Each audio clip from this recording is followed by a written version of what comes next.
An F-fighter jet maneuvers between the hills of the Samburu in the heart of Samburu County.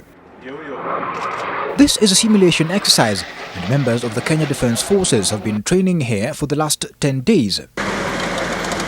It is dubbed Operation Linda Rhino and is meant to equip the Kenyan forces with capabilities and skills to be able to find and rescue its forces or friendly forces who may be captured or trapped behind enemy lines. Well, you know, it is not a secret that Kenya is involved in operations in Somalia, and we would like to practice this in case any of our forces or any of our personnel get involved in a situation inside Somalia or anywhere else where we are engaged. We should be able to retrieve them safely back to our country. One soldier, an F-5 fighter pilot, plays the role of the stranded officer. Very few senior officers know his exact location. In the operation, there are soldiers playing the role of enemy combatants and others playing the role of his colleagues coming to his rescue. The rescuers have been divided into several categories. Some engage the enemy from the air, while ground troops try to reach the stranded pilot on foot and on vehicles. However, they are 12 kilometers from where he is. Medic, team 1! They have to approach on foot, and only on good roads can they use their vehicles. The ambulance they will use, in case the downed officer needs medical attention, also follows. And here, they assume that they are constantly under fire from enemy forces. The trainers say the scenario has been set to mimic a typical war front. The only difference is there are no actual shots being fired. And even here, the officers will be judged and given points. Meanwhile, the stranded soldier is also supposed to use all tactics available to stay alive and evade capture by the enemy. Once in a while, he lights flares to indicate to the choppers flying above his position. Eventually, after about an hour, he is spotted. A chopper lands down to rescue him. During an actual operation, it may take several hours or even days to be rescued from such a situation.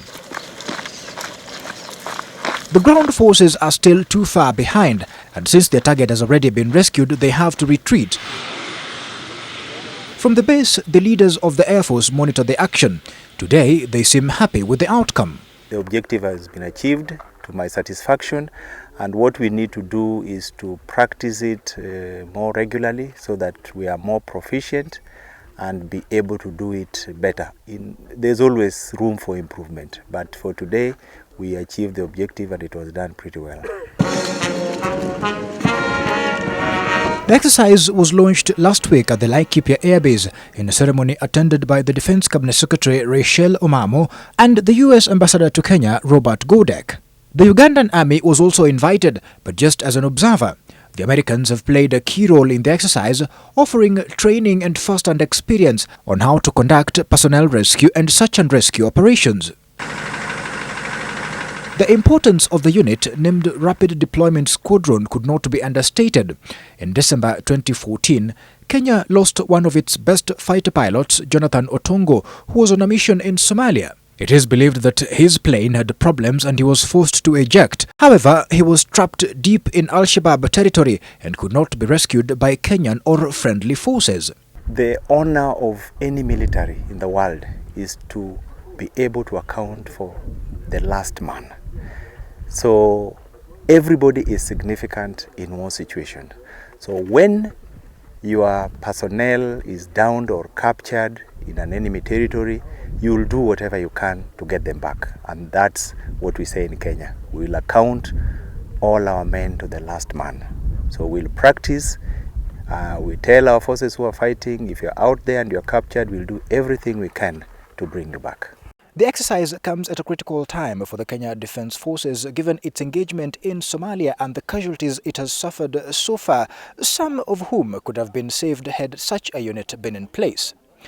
Andrew Ochieng, NTV.